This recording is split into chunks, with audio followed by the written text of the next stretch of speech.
Welcome back to Mealtime DFS, where it's time to eat. Well, let's recap from yesterday. I did alright. I got mostly my money back yesterday. Cashed in a little old small 20 tournament league and a friend of mine's that we play every day, and a couple other ones.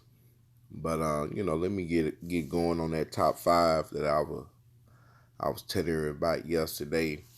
Um, I know I had CJ McCullum in the top five.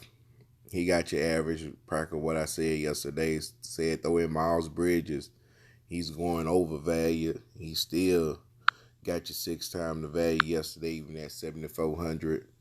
I switched it out because I had DJ Augustine, but Porter ended up playing. Kevin Porter Jr. ended up playing.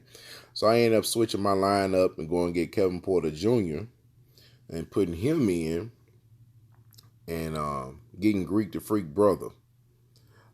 With Middleton not playing, they don't really have anybody else there. I had a feeling Utah would win this game easily, and his little brother would get some extra playing time. So I brought in again for the Rockets. I had a feeling Lakers would blow them out, and he'll get some extra playing time also. And like I said in the video yesterday, I wasn't big on Kelly Olynyk. I really wasn't. But he just kept coming up in all the optimizers and the draft boards, everything, and I didn't see it. That's why he was 41% on. Because if he's coming up on my optimizers and draft boards, he's coming up on everybody else's optimizers and draft boards. So I played them thinking that maybe they know something that I don't know. Nah, I didn't feel it. Like I said, I told everyone that in the video yesterday. But overall, Dame Lillard, I threw him in because I keep on saying he's so cheap. I just want to play him. But I don't know what's going on. He could be having that problem that James Harden, Trae Young, a bunch of the other guards are having, which way they calling the game now. They not getting no lit tic-tac fouls anymore, especially the calls of driving into the lane, flopping. I don't know what's going on, but his shooting percentage is horrible. And the bad part, I think his price went up for tonight's game. But well, with that being said, like I said, it was an okay night. It was a better night than the other night. Let's get to the top five for tonight.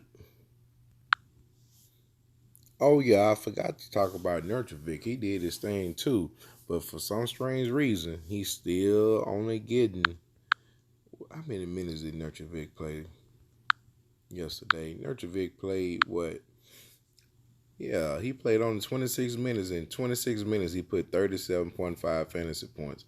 I'm not understanding what's going on. I mean, you got a guy getting 13 points, 14 rebounds, 1 assist, 1 block, 2 steals, and he do have a few turnovers, 4 turnovers. He's doing all this in 26 minutes. Be honest with you, he scored the first 4 points for the Blazers yesterday. I was looking at that game.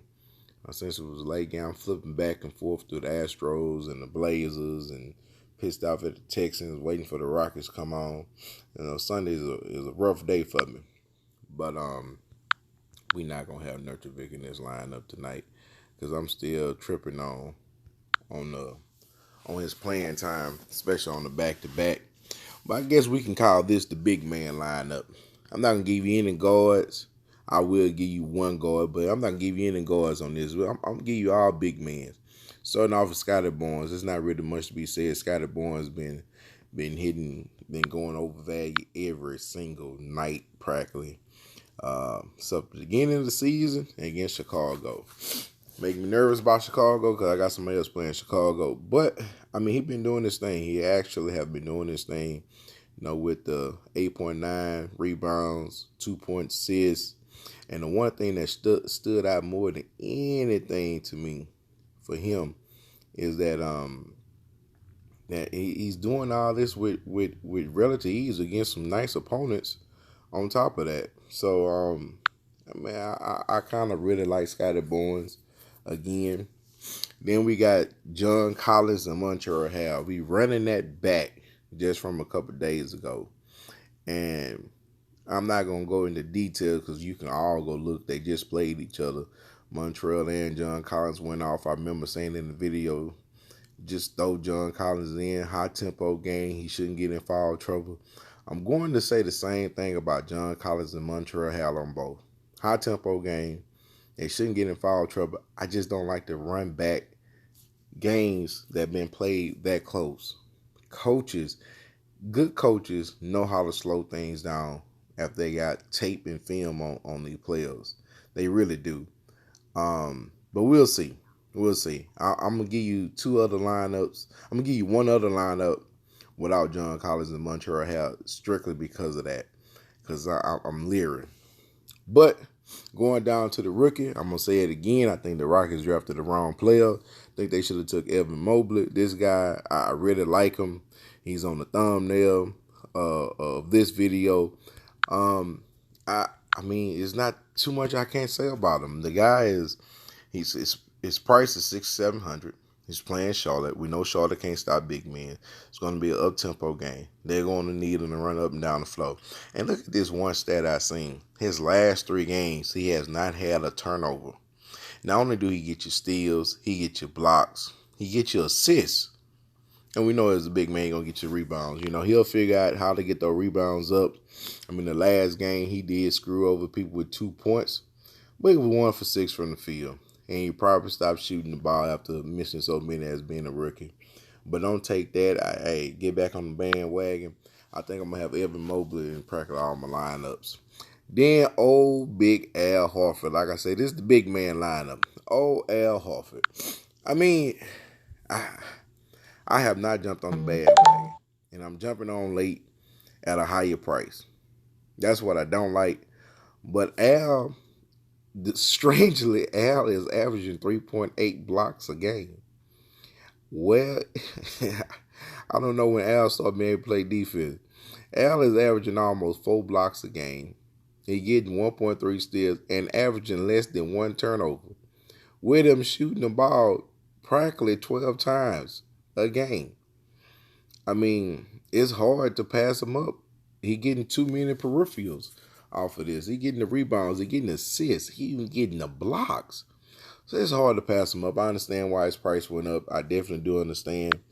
I'm throwing him in there. Like I said, this is the big man lineup. The big man lineup. We're going to roll the big man lineup. Now, I'm going to show y'all a little different lineup.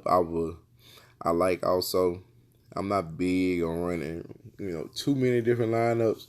I like to keep the core the same. But like I said, that Montreal Harrell, I'm not really feeling that Montreal and John Collins this early in the morning. And like I said, it is early in the morning for me on where I'm at. So I kind of would like to go pivot back to these guys who kind of messed over me the other day, which is cool because it happens. But they kind of, like I said, I'm putting them in right now so everyone can see them. Just give me 1 second to finish it out. There we go. I kind of like to pivot to these guys to save you a boatload of money. Still a big man lineup, except for Gary Trent. But Gary Trent, once again, he didn't do it the last game. He really didn't. Only played 23 minutes. But like I said, at that price range, he's still hitting 6 times the value. Practically just off his fantasy points. It went up. But it only went up $200. But he still took 11 shots in that game. That's what I like to see. I hate to see someone score 8 points and they took 3 shots. He took 11 shots. They just didn't fall. He's only shooting 37% from the field, and he's still taking 11, 12, 13 shots a game. He's still taking double-digit shots a game. Couple more rebounds. He won't never get you more than 2 assists. But at that price range, he's at least is doing everything that's out there that you need him to do. And like I said, we already talked about Scotty Barnes. I'm going to show you the other person I put in Wendell Carter Jr. once again. Yes, he didn't do what we asked for him to do in the last game. 8.6 rebounds, 2 assists, 1 block. But like I said, still took 9 shots. He just only made 3 of them. So I feel good with him about playing against Minnesota, who we know can't stop big men. It's gonna be hopefully be an up tempo game with Orlando and Minnesota. So he should maybe get to that 12 shot range, 11 shot range again on the temps. But the one thing that I really like about Wendell Carter Jr. is the rebounds. He's getting 9.3 rebounds a game, y'all. That's just too many rebounds to be passing up. And he's also getting blocks. And he's getting them. I don't count the steals at that much when it's less than one. But he's getting 33, except for the last game, 17 minutes. Like I said, I'm not for sure exactly what happened. But like I say, this is the early look, y'all. The early look at this. At this rate, you got 6,500 left over on Nielsen. I think on the other lineup, you got about 5,600 left over to get you some guards. There's some value out there. You can go back with Patrick Beverly again, like I had. It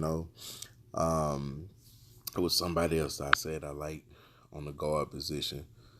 Let me go down here.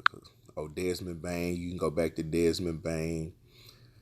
I'm not big on C.J. McCollum. His price range went up. Dame might play hard tonight. Dame might do his thing since he really want to be in Philly anyway, and they playing Philly. He might try to get out there to Philly.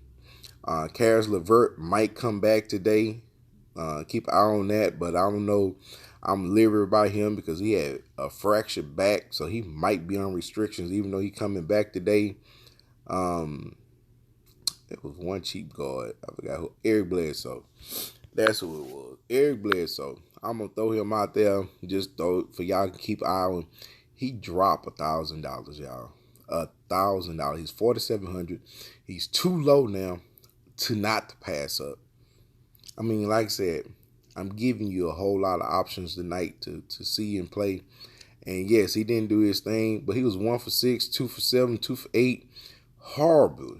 Shooting 37%, 18% from the three-point line. He's shooting horrible from the field, from the floor. But they need him. They need him out there. And OKC is the perfect team. 24th against point guards and shooting guards. He's the perfect team. OKC is the perfect team to come out there shooting slump. So just keep that in mind. As always, I hope y'all like the starting five that I showed you. The starting five, I really like the second starting five more than the first starting five. And as always, things can change. Just like yesterday, Porter Jr. ended up playing, so I had to take out DJ Augustine and go with him. But as always, starting five, core five. I hope y'all like the content. Once again, please check us out on Mealtime DFS Twitter, on the Twitter account. I'm almost sure Simo is going to post something on there today. We got a couple of hashtags on be at the bottom of this today. On this video, Take Down Queen. I think she did it again last night, but I haven't had a chance to get with her. But once again, y'all have a good one. Be safe out there. We'll try to get you some updates throughout the day. As always, let's eat.